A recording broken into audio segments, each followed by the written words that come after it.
I'd like to start, though, with a short meditation, not a silent meditation, but a reflection, a reflective meditation.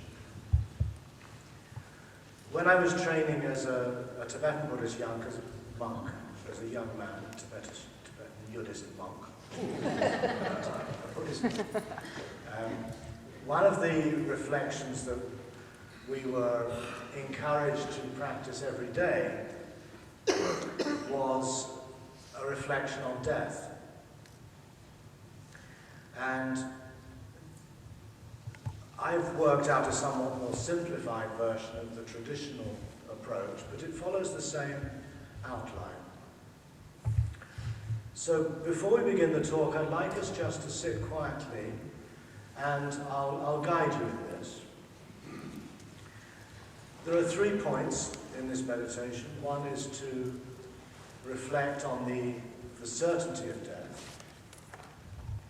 The second on the uncertainty of its time. And the third on the question that leads to, in other words, if that's the case, then what do I do? But first, let's just sit quietly and bring to mind the fact that the only thing that the future holds of which we can be certain is that one day we will die.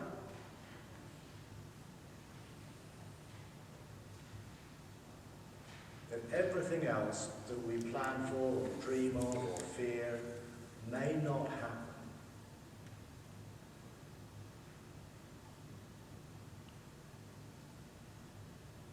But one certainty is that the breath that we're experiencing coming in and out of our bodies right now will stop. We'll reach a point where we breathe out and we don't breathe in again.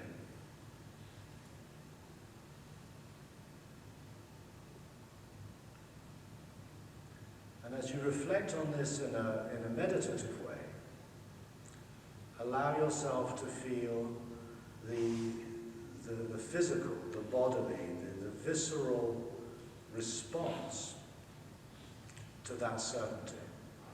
What does it feel like in your body to be mortal?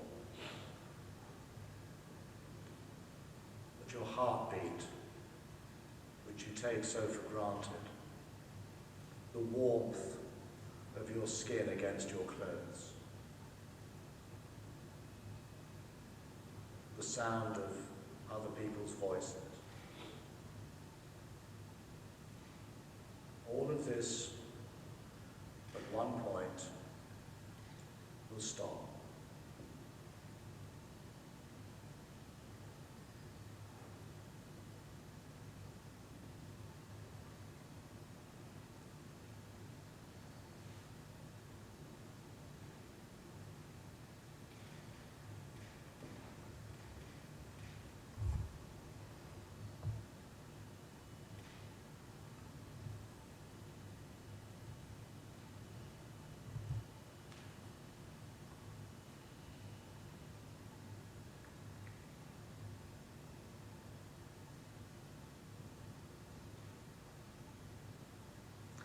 Yet this one utterly certain thing is entirely uncertain in terms of when it will happen. We like to think that we have a comfortable few years at least ahead of us, although as we get older that may not be so sure. But we tend to assume a kind of buffer zone between now and our end, in which we can feel perhaps complacent. But to recognize how fragile our life is, dependent on the pumping of a muscle in our chest, dependent on the firing of neurons in the complex circuitry in our head, all of which are just flesh.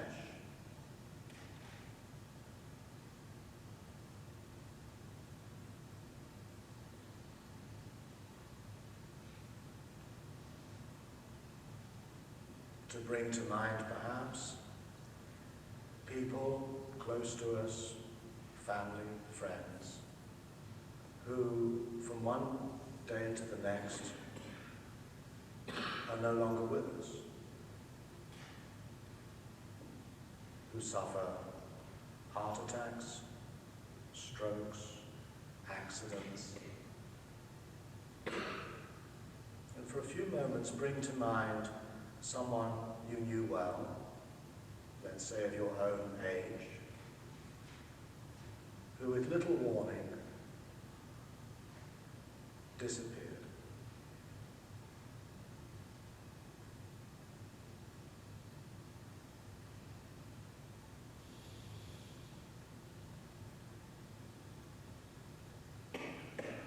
And then to ask, well, what is so different about me?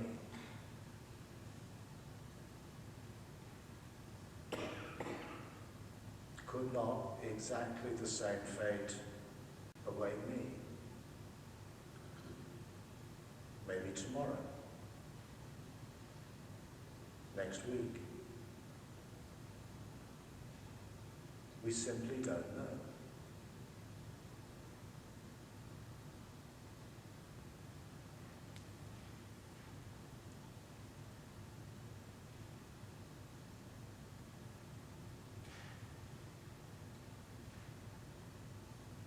Yet we seem designed as human creatures to be deeply, intuitively invested in the sense of our own permanence and continuity.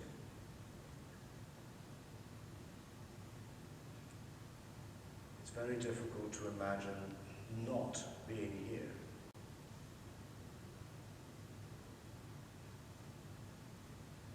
Yet as we attend to our breath, our heartbeat, this could be over at any moment.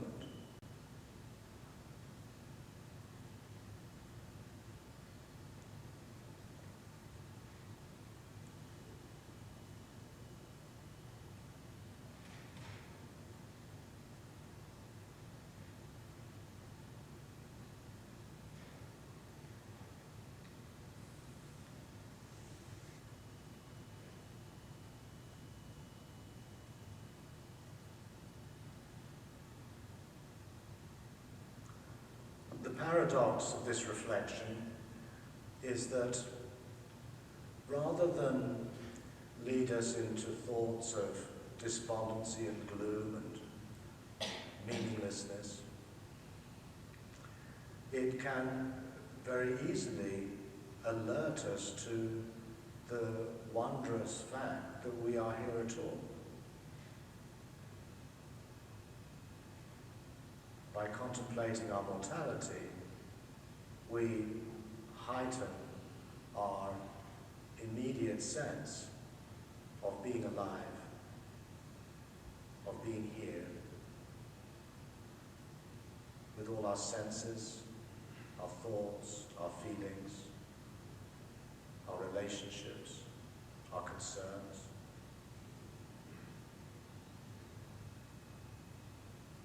That are somehow miraculously present, but only very tentatively so.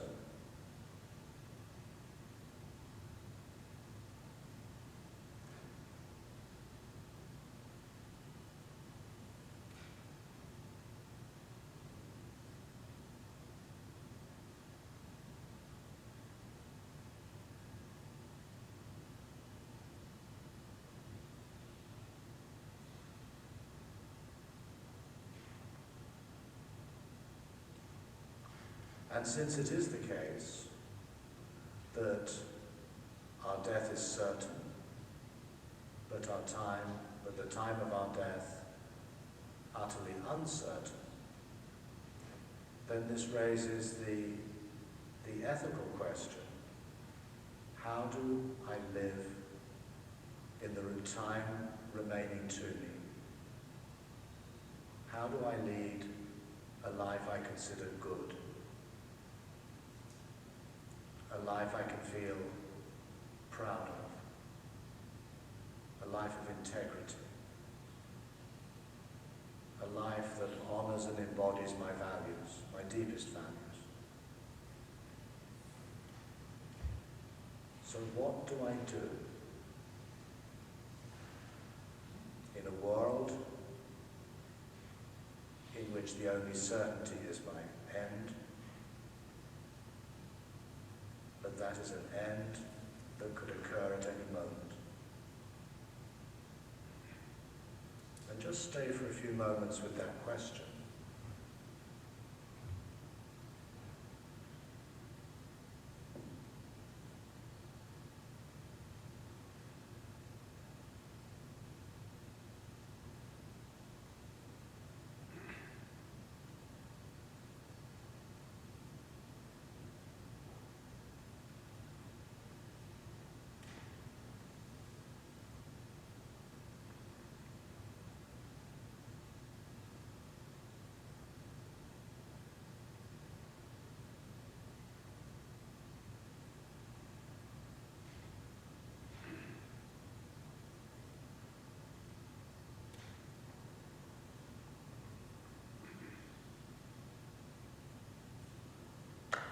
Thank you.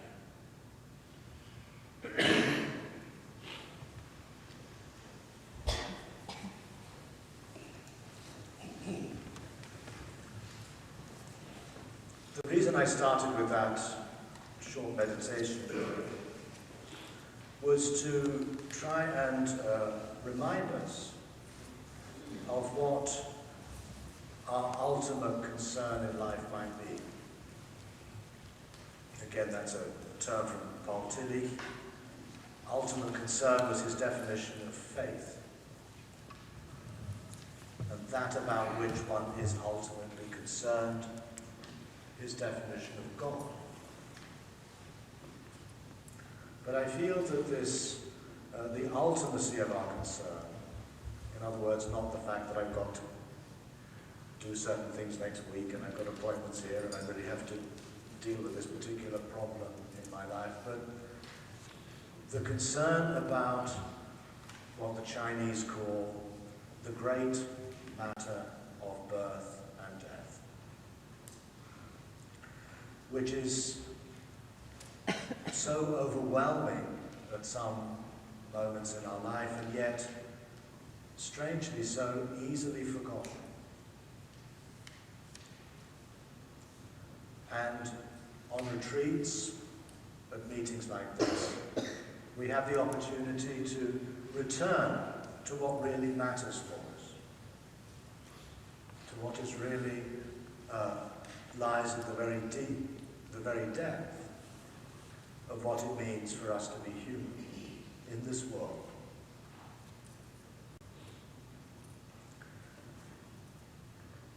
And I also feel that by connecting with that sense within ourselves, it allows us to recover something of the Buddha's own journey, which is what I want to speak about today.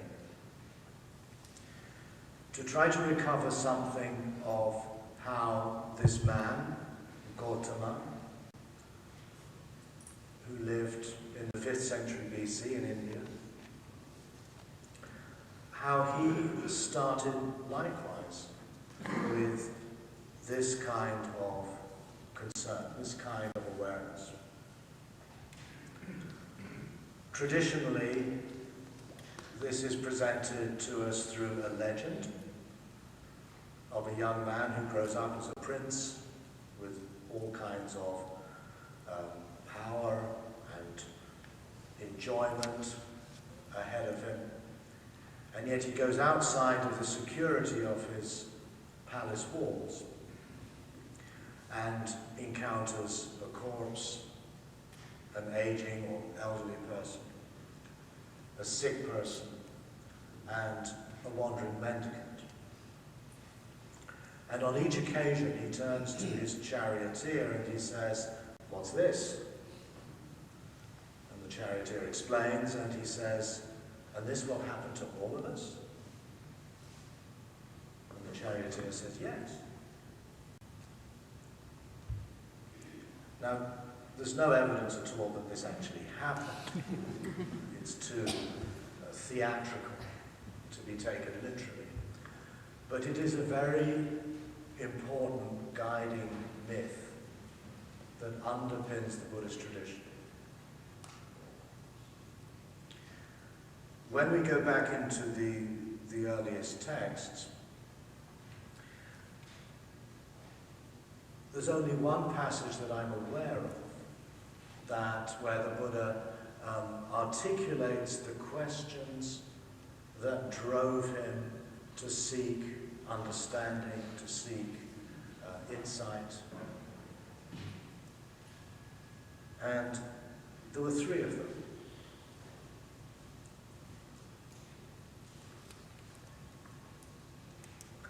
He asked himself, he says, when I was still the Bodhisattva, when I was still aspiring to be awake, it occurred to me, what is the delight of life? What is the tragedy of life? And what is the emancipation of life? And these, I think, sketch questions that all of us, at some level, no doubt, have asked. What does it mean to be happy? Why do we suffer? And how can we be free? The text, which is a very brief one in the Samyutta Nikaya, then cuts to the answers. And he concludes, the happiness and joy that arise conditioned by life, that is the delight of life. That life is impermanent, difficult, and changing, that is the tragedy of life. And the removal and abandonment of grasping for life, that is the emancipation of life. Now, I find this passage revealing in that, contrary to a lot of the traditional Buddhist views, which likes to think or presents human existence as suffering, and the goal of the practice is to bring that suffering to an end,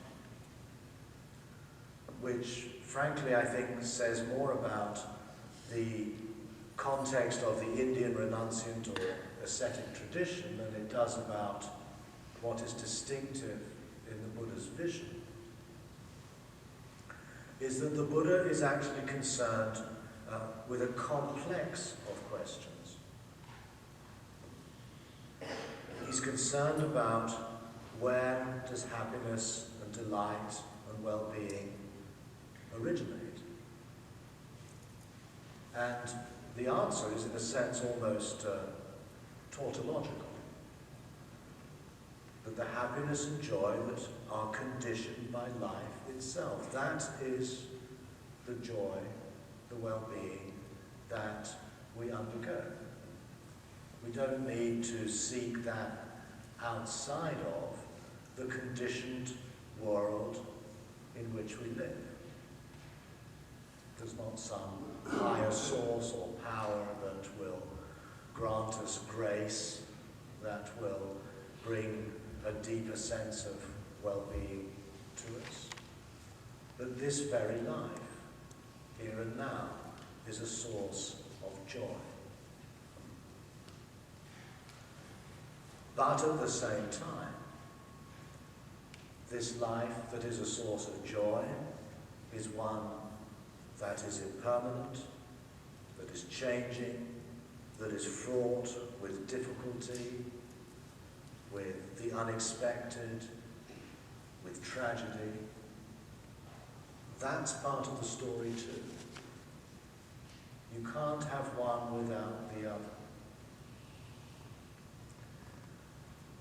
And so this practice of the Dharma, I feel, is one in which we go beyond a simplistic separation into happiness and suffering.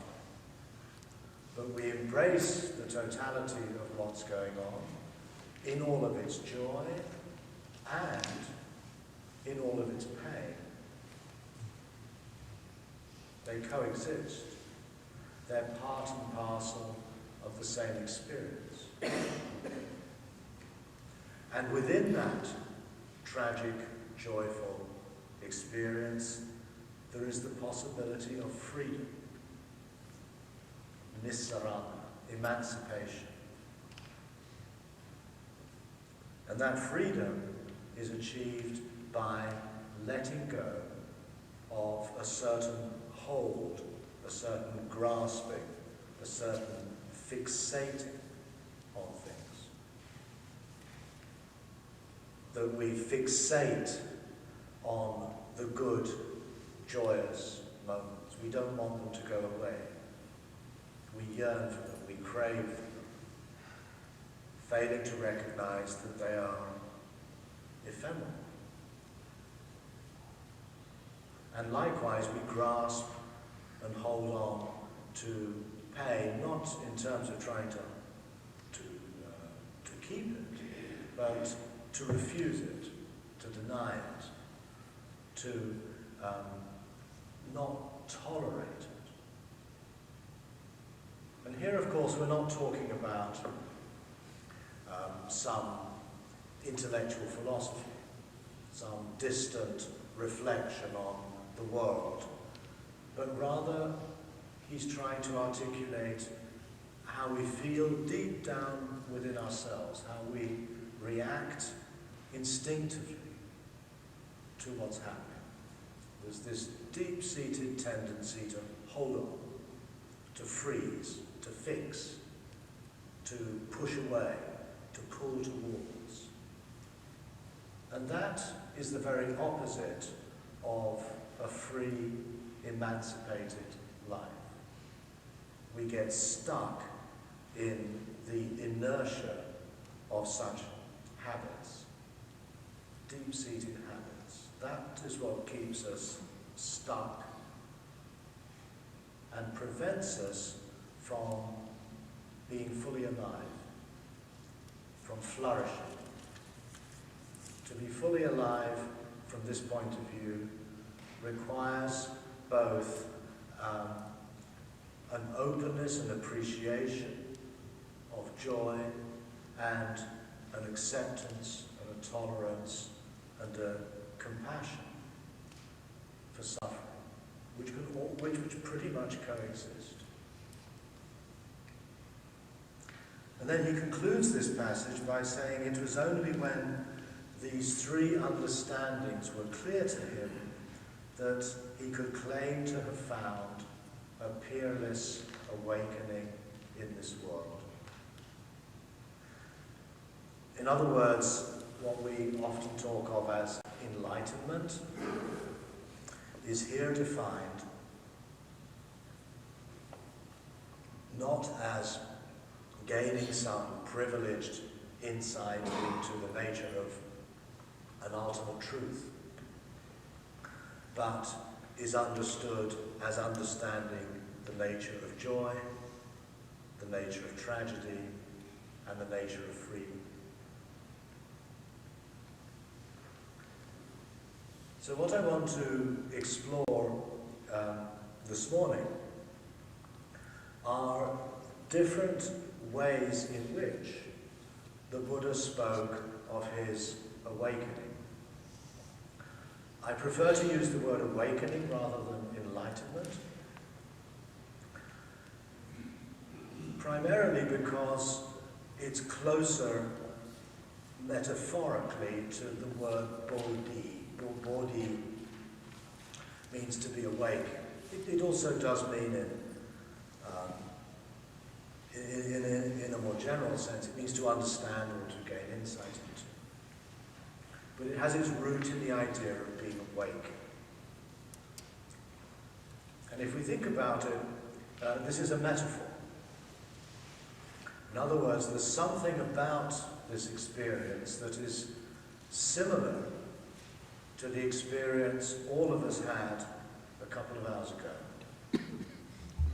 when, in my case, the iPad went off. This is my life, basically. And the alarm rang, and I woke up. Again, we take that so for granted, we don't think very much about what that is like. But when we wake up in the morning, we either wake up from a deep sleep, or we wake up from a dream,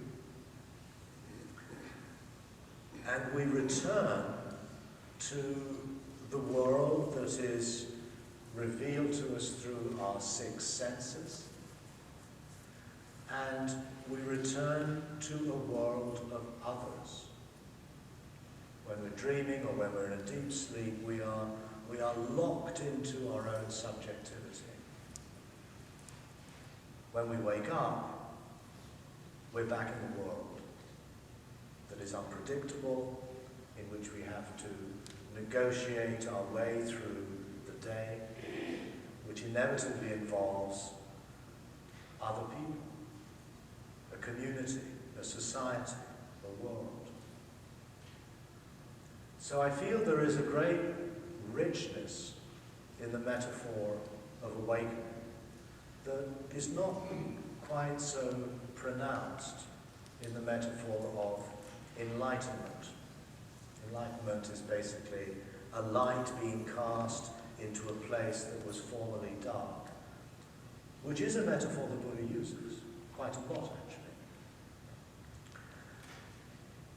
But the idea of awakening reveals, I think, an experience that is more complex, just as this threefold understanding of joy, tragedy, freedom is more complex than gaining insight into some single ultimate truth.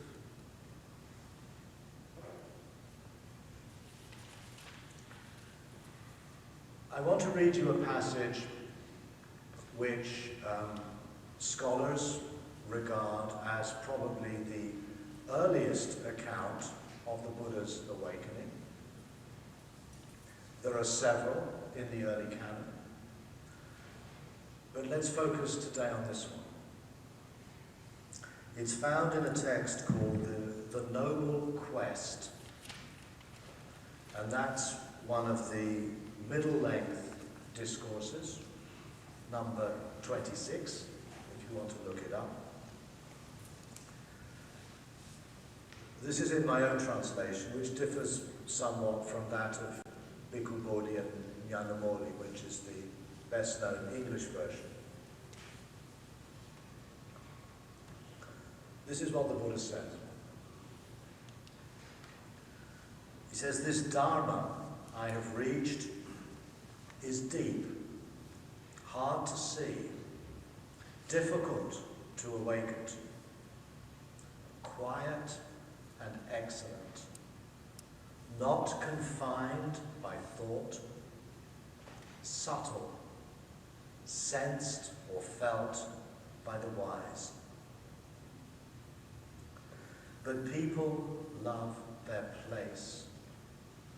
They delight and revel in their place.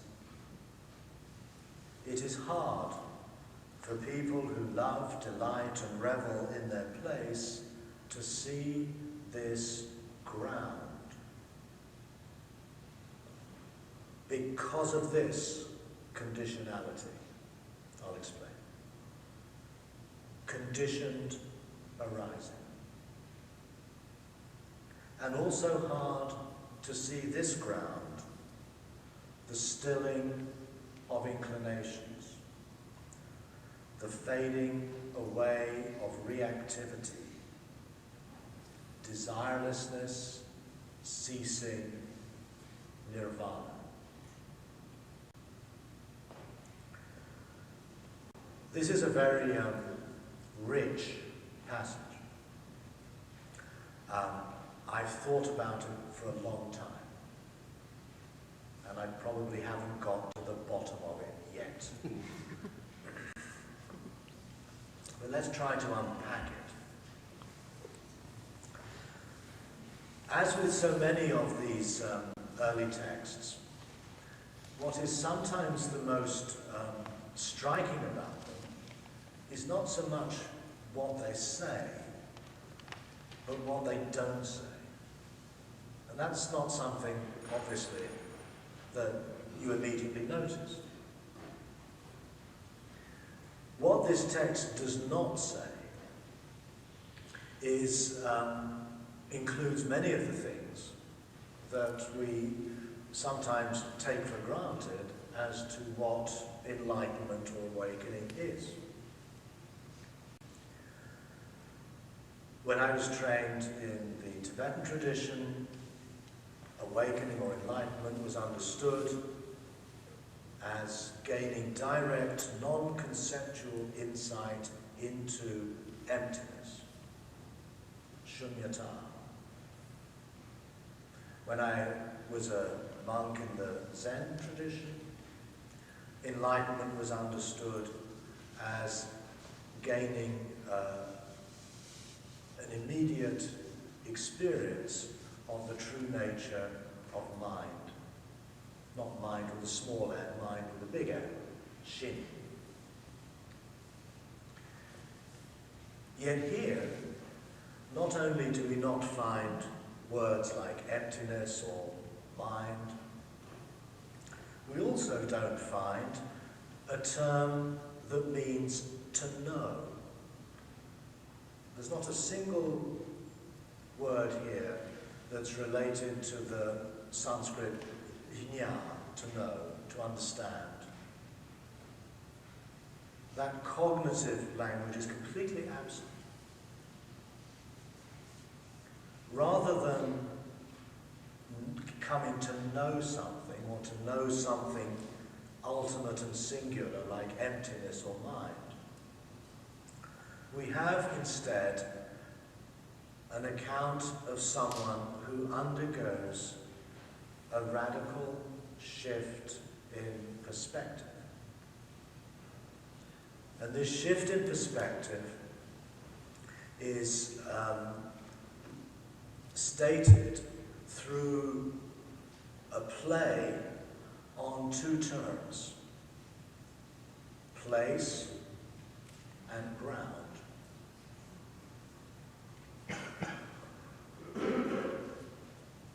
The awakening is described here as letting go of one's reveling in one's place and coming to see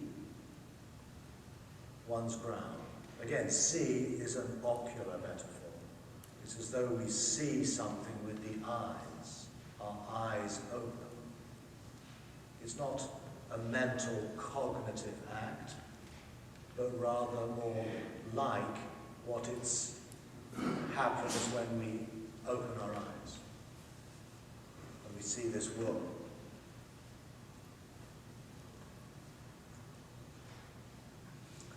People love their place, he says. They delight and revel in their place, but people who do so fail to see their ground.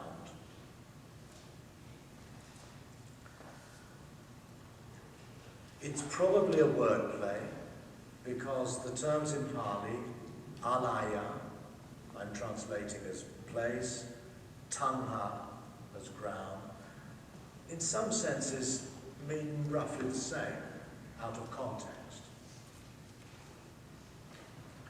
So what then is the difference between them? What are the places in which we delight?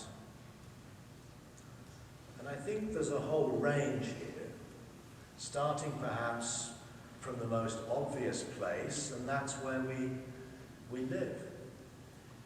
America, New York, Garrison, or substitute the town where you live, our actual place, our place on earth.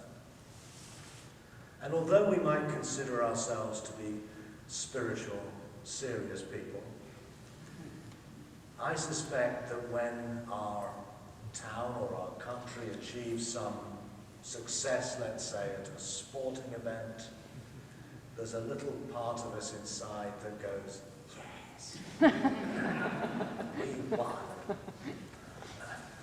There's an identification with place that's very deep, very natural, really.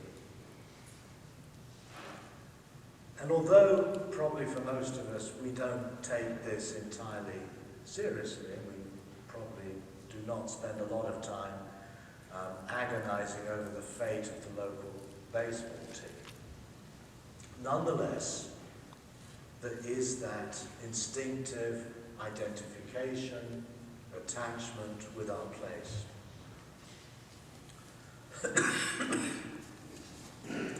But it extends much further than this. It extends also to our place in society, where we stand in the hierarchies of the workplace, where we stand in the hierarchy of whatever fields in which we work, whether we be an artist or a scientist, an educator, a therapist. We are implicitly conscious of those to whom we somehow defer, look up to, and those to whom we feel we have a right to not look down upon exactly, but to consider as our subordinates in some way. When you come into a social situation, perhaps when you arrived here yesterday, there's a part of us that quite automatically sort of weighs up where we stand in relation to this person or that person or those people. We like to locate ourselves along a social spectrum. And again, there's nothing wrong with this, but it does exert an extraordinary power over the way we relate to situations in life. Other places that we identify with might be in terms of beliefs and views, our political opinions, where we stand politically. I suspect most of us here probably are more on the left than the right. That tends to be the case in these sorts of gatherings, but I might be wrong, I don't know. But it doesn't really matter. What I'm interested in here is not getting into the rights and wrongs of particular political persuasions, but to make us think a bit about the force within us that is so compelled to hold on to that view that we ascribe to. Another field, which is particularly pertinent here, are our religious affiliations and identities.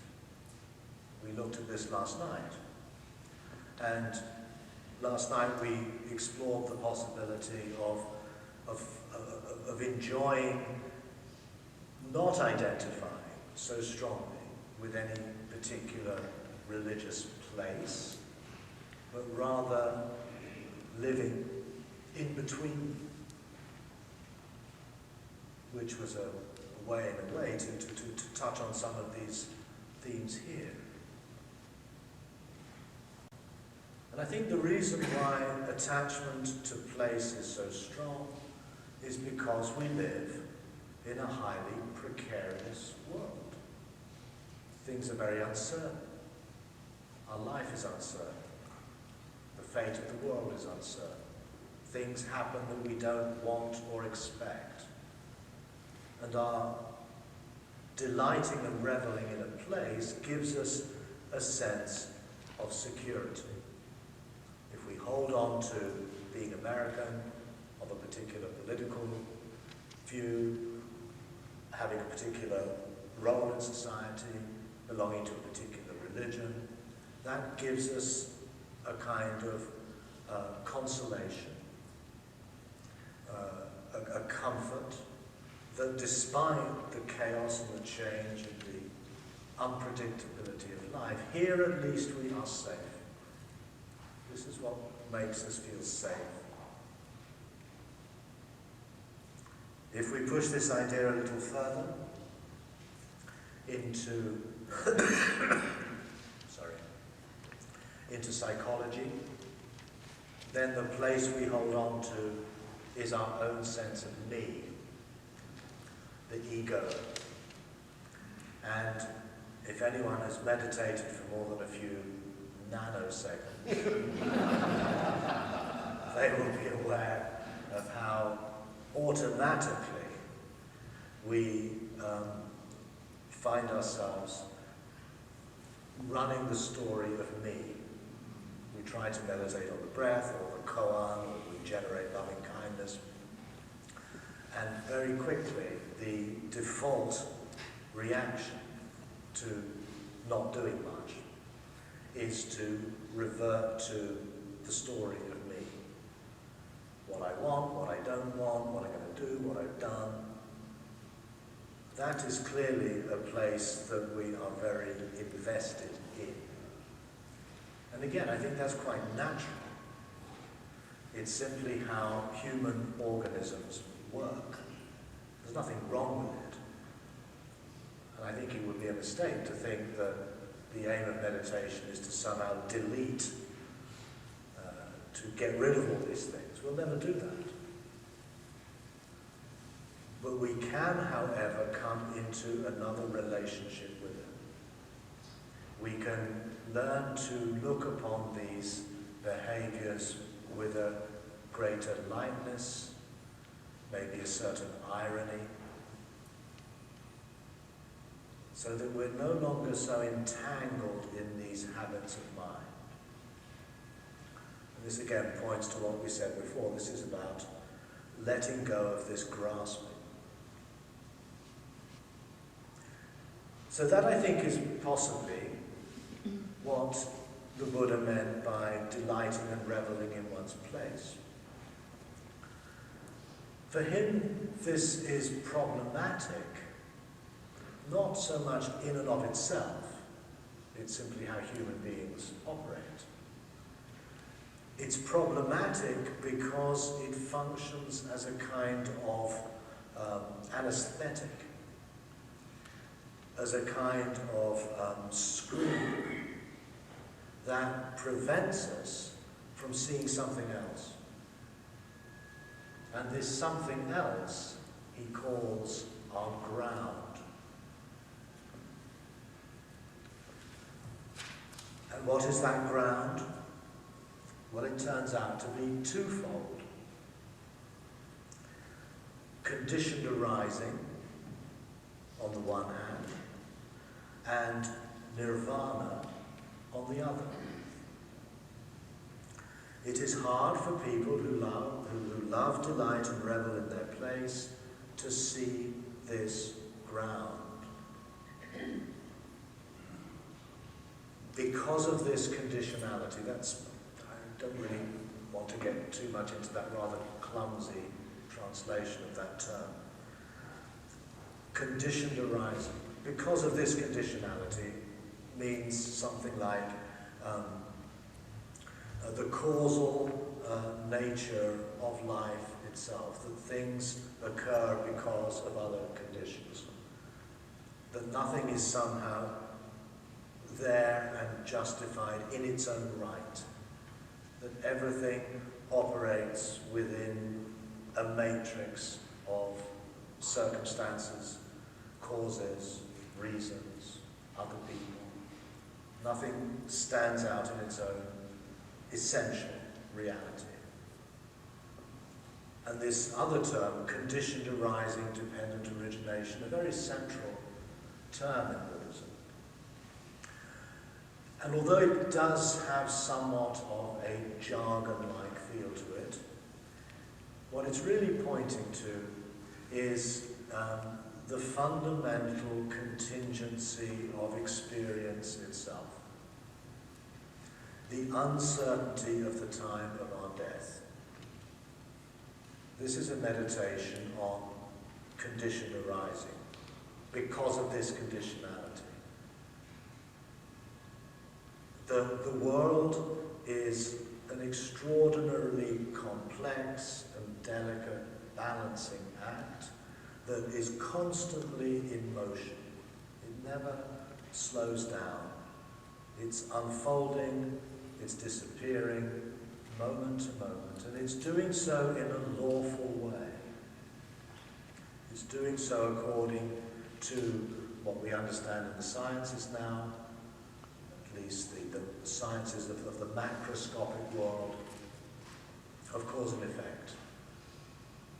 And that cause and effect is likewise understandable through our own history. The study of human history is the study of cause and effect, really. How the kind of world we live in today is the outcome of decisions and choices and political and other forces in the past that have led us to where we are now. And it's also characteristic of our own personal lives. The choices that you and I have made over the past years, the things we've done, the people we've met, the things we've studied, the skills we've learned, the people we've married. All of these conditions are the context, the conditional context of our experience right now. And this the Buddha describes as a ground. In some ways it's a bit odd to think of something so transitory and so shifting and changing as a ground. We think of a ground normally as something solid on which we can stand, that gives us support. Yet he speaks of the ground here as something that is endlessly shifting, like a river, like a stream. And I don't think it's a coincidence that he talks of his practice as leading one to enter the stream of the path, to lead a life that is willing to let go and flow with conditions. There's a psychologist with a name that I can't pronounce, Csikszentmihalyi, who has a philosophy or a psychology of flow. And I think this is very close. That our ground is a kind of flow. And when we meditate, when we reflect, when we're engaged in a creative act like that of making art, for example, when we're teaching, when we're engaging with others, what we experience when that is really unfolding in a vital way is a sense that our life has recovered its flow, its stream-like nature, which is the very opposite to attaching oneself to and identifying with one's place, which is about fixity, about security. So this awakening that the Buddha describes is one of letting go of fixity in order to experience the primary flow of life itself. And again, we must be aware that Buddhism, religion, can open up these possibilities, but also close them down again. I think the human mind is capable probably of almost infinite self-deception. We can have these experiences and very easily we can convert them into something fixed, some sort of credential. You know, I'm enlightened, or whatever it might be. Instead of being freeing, it once again begins to bind us to a place. So one aspect of this ground that opens up is that of contingency or conditionality, the flow of life itself. The other aspect of this ground is what he calls nirvana. Nirvana is one of those terms that is understood in so many different ways. Very often, people think of it as the Buddhist equivalent of heaven, at some state that you might enter only fully after your death, or it's a state in which sometimes it's said that suffering has come to an end. It's the end of suffering. Personally, I think that's a very problematic reading of it, but we'll come back to that later. Nirvana really is found in his description here as the stilling of inclinations, the fading away of reactivity, stopping. Nirvana. Nirvana refers to those moments in our lives when we find ourselves at rest in a non-reactive space. And it's something that the Buddha also describes as sanditiko, which means clearly visible, akaliko, immediate. Nirvana is now, here. It's a possibility that is open to us at any moment. The possibility of relating to our lives, which is no longer determined or conditioned by our attachment or our identity to our place, that is no longer determined by our habitual instinctive reactivity.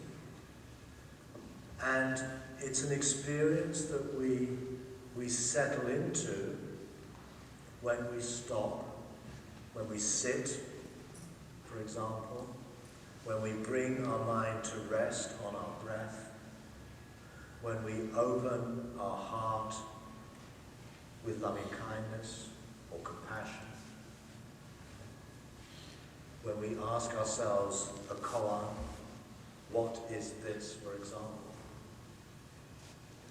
The practice of meditation, no matter what form it takes, is a strategy to allow us to become familiar and intimate with this ground within us, this non-reactive ground. It might only be present for a moment, a glimpse. It might sustain itself. And over the years, as we become more acquainted with this way of being, it becomes more and more a kind of a natural sense, a kind of intuitive sensibility that begins more and more to inform our sense of value, our sense of ethic. That's the place, to use that word which I've been criticizing, that's the place from which we lead our lives, the ground from which we lead our lives.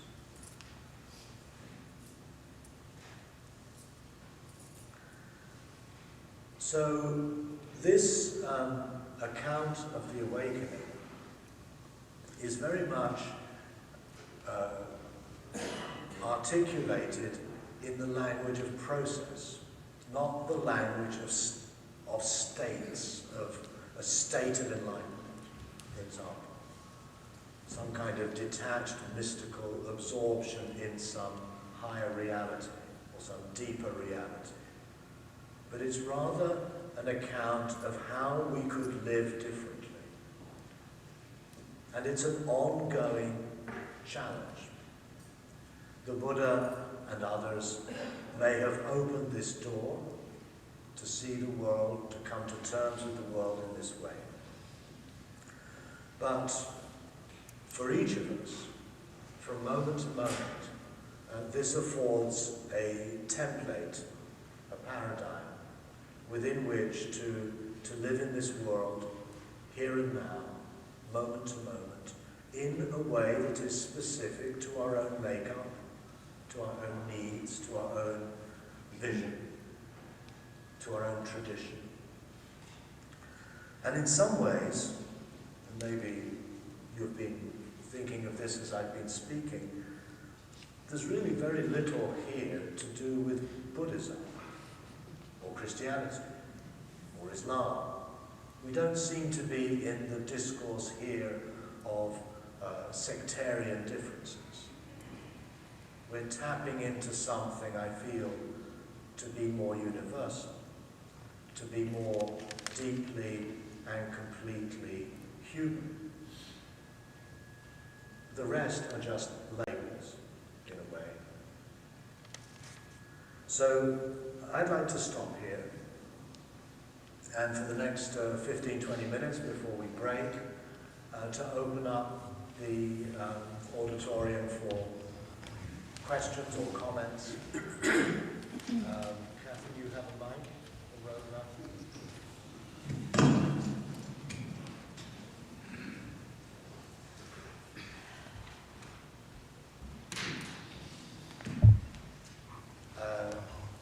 There.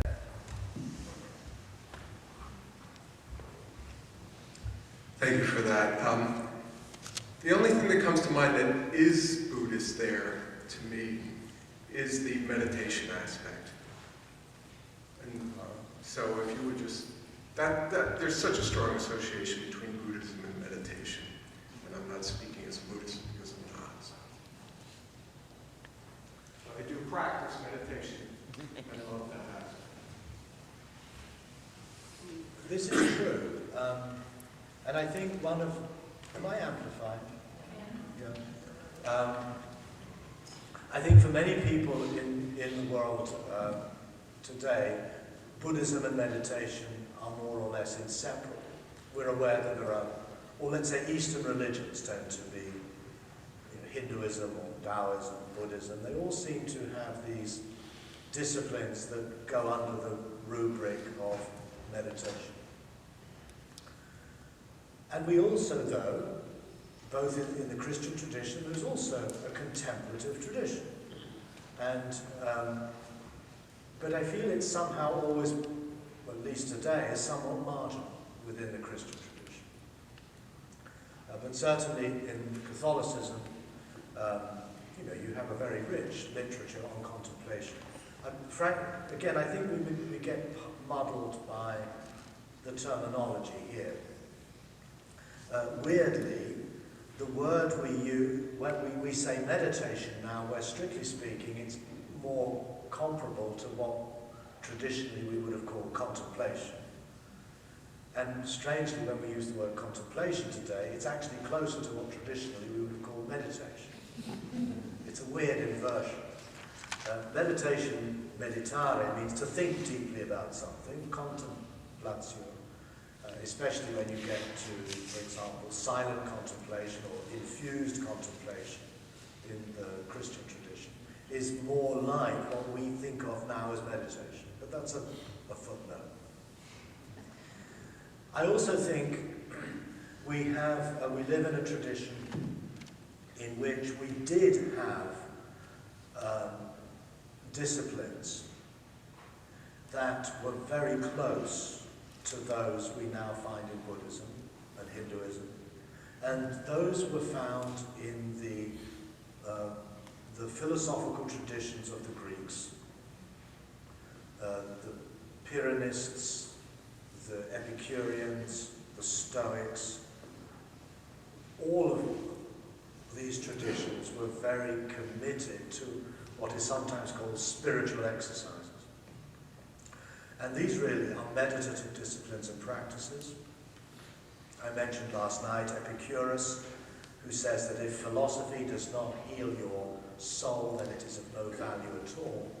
And that was achieved by living in secluded communities, in engaging in reflections, contemplations, cultivation of awareness. And that was a very living tradition until about the 6th century AD, when the schools of Greek thought were closed down by, in the East, the Emperor Justinian. And Christianity, in that sense, actually cut off the current of what we would now call meditative discipline in our own culture. The Christian tradition absorbed some elements of that, particularly from Stoicism. And we find it recurring, say, in Ignatius Loyola and his exercises. But it ceased to be a central practice that informed the life, the everyday life of the practicing Christian. And I feel that one of the reasons Buddhism and other Asian meditative traditions have such an appeal for us is because they restore a dimension that has been lost in our own culture. So yes, you're correct. Buddhism does have a lot to do with meditation. And I think that's a very important aspect of what it brings to our culture and to other religions. But as I said last night, I think we also must be careful not to reductively identify Buddhist practice just with meditation. Practice, as we said, and I'll go on to this later, I feel has to be restored in all areas of our life. Yes? Wait, please wait for the mic. So actually, that was the question I was going to ask last night, is don't the practice of meditation, doesn't that lead to the flourishing of practice in our daily lives? I would see that as a very important element of it.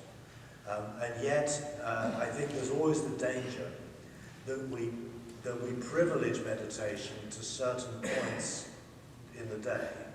We go and do our practice, as Buddhists say. Oh, I'm sorry, I can't stay anymore, I've got to go and do my practice. And that means you disappear into the corner of some room and you light a stick of incense and you do some exercise, and then you come back and say, oh right, I've done my practice, now where were we? I don't want to dismiss that. I think that is important, the regular daily practice.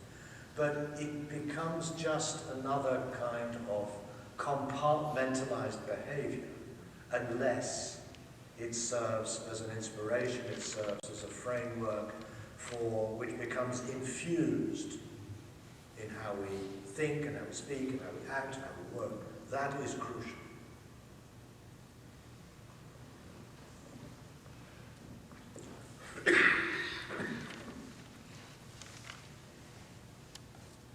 Thank you for your comments.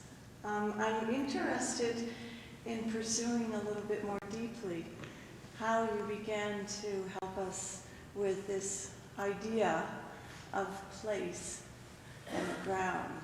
And what's occurring to me relative to this capacity that we have to have ongoing inspiration is, where is the place of the body here? Where is the place of the body? Well, some of you have probably heard of, well, we've all heard of mindfulness, right? It's kind of inescapable these days. But in the classical tradition, mindfulness is understood as a practice of what's called satipatthana. Now the word patana is sometimes translated as foundation of mindfulness.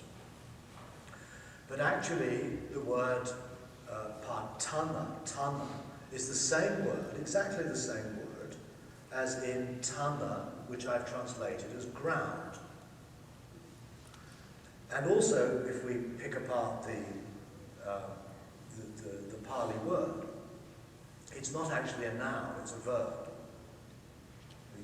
When they translated it into Tibetan, it became Nyewa Shapa, which means to ground mindfulness. So instead of the four foundations of mindfulness, I think it might be more helpful to talk of the four groundings of mindfulness, or groundings of attention.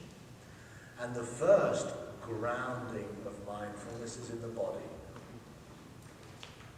And that is where the practice begins.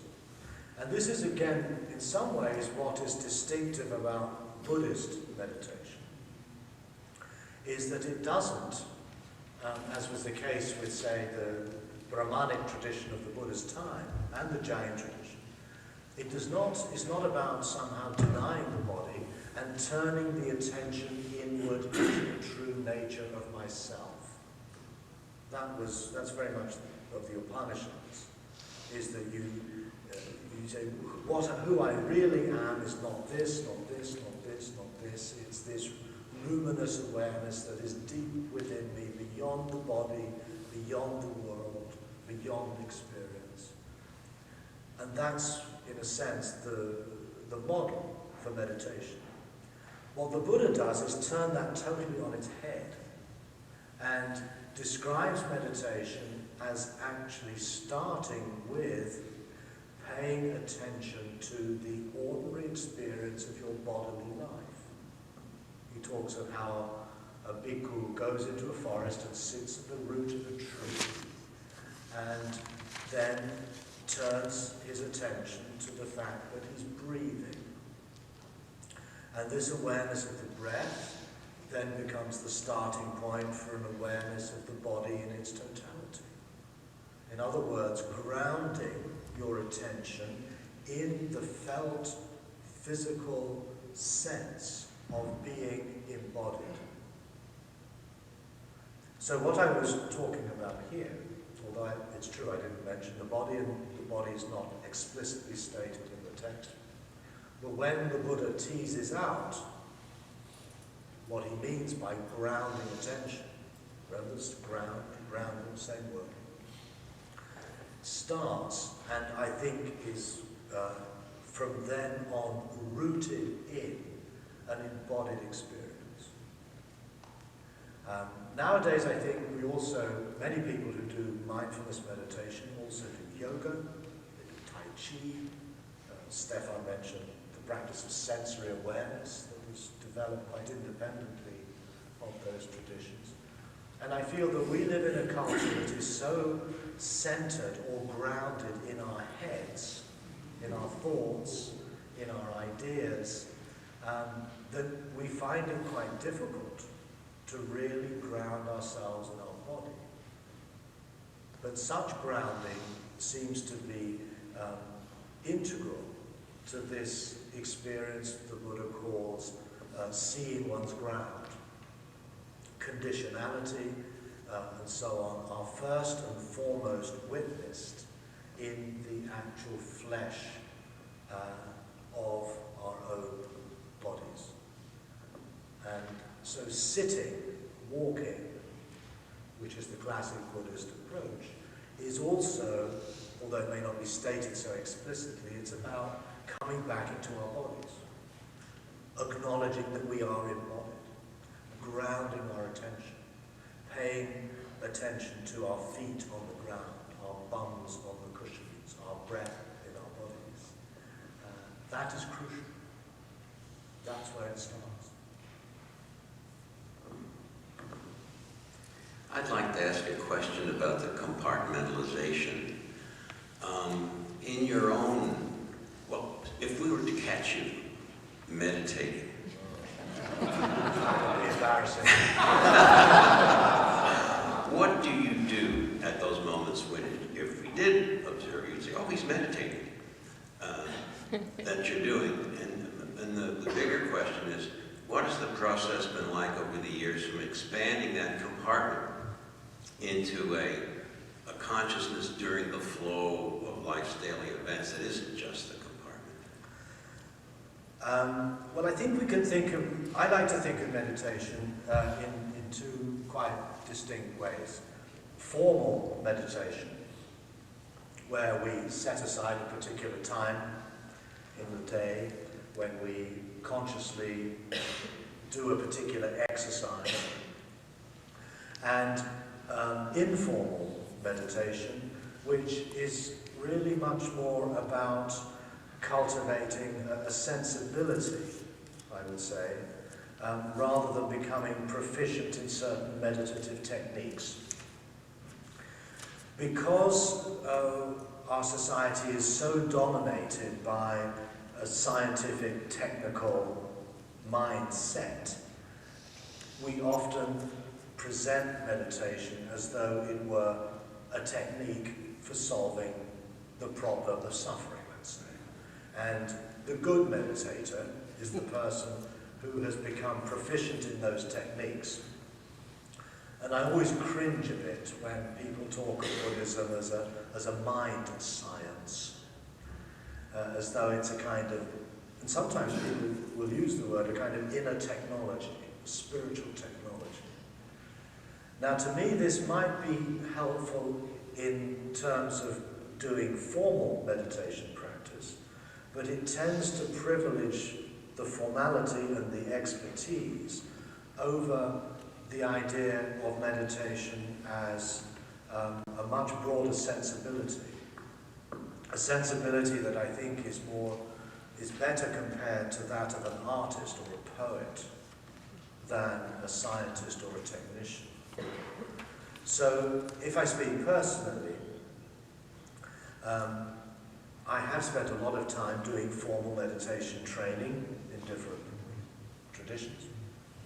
But that I feel very much to be like what, let's say, a pianist needs to do every day in training their fingers on the scales of the piano, doing lots of rather boring exercises in order to cultivate the nerves and the muscles of the fingers and the body to be able to leave behind the formal routines of piano playing and to give him or herself to the free expression of music, whether it's improvisation or whether it's an interpretation of a classical piece. And I like to think of the meditative life more like that, learning certain skills, but not slipping into the idea that when proficiency in those skills is what it's all about, but rather that those skills become internalized to the point where we no longer notice them any more than when Andras Schiff is playing his Schubert, he's thinking, he's thinking about the scales. He's not. He's totally giving himself to that music. And in that sense, I found more recently that I personally do not necessarily formally meditate every day. I might, sometimes I find it's important to do that, but I feel more and more that this sensibility that meditation has helped me cultivate comes to play out in how I work, how I teach, for example, how I relate to others. It becomes more infused into everyday life. It becomes less explicit, less... so you couldn't say, oh, he's meditating. When I'm sitting like this, then, yeah, oh, he's meditating. Maybe not, actually. I could be sitting there having all kinds of stupid thoughts. Or some sort of fantasies or whatever. But the real purpose of meditation, I feel, is to emerges in the refinement of a certain sensibility, which is to me very closely related to the imagination, to creativity, to spontaneity. In other words, it's a letting go of attachment to particular places and allowing one's life to flow from what the Buddha speaks of as this shifting ground, this groundless ground. One more and then we'll break for this gentleman here. I'd like to comment a little bit on being stuck in place. During the past 9 months, I've had 4 visits to an emergency room, a number of hospital stays, and 3 surgeries. And I found myself quite frequently with a body that's weakened and a mind that's cloudy.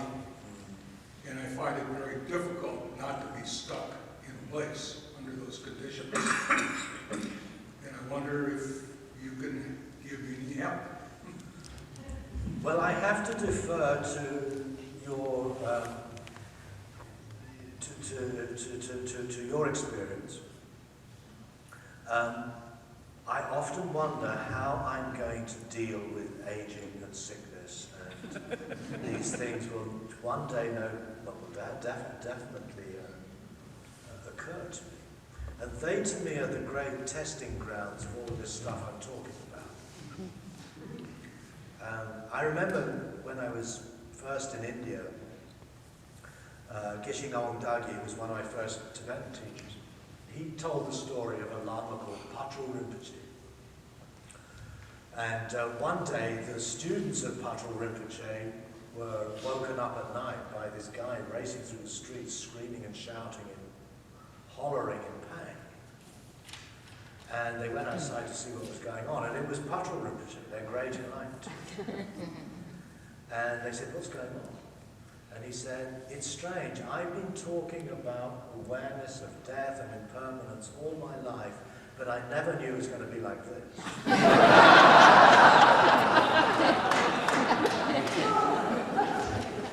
So I think we need the humility to recognize that life could always surprise us, and perhaps we may suffer certain disillusionments.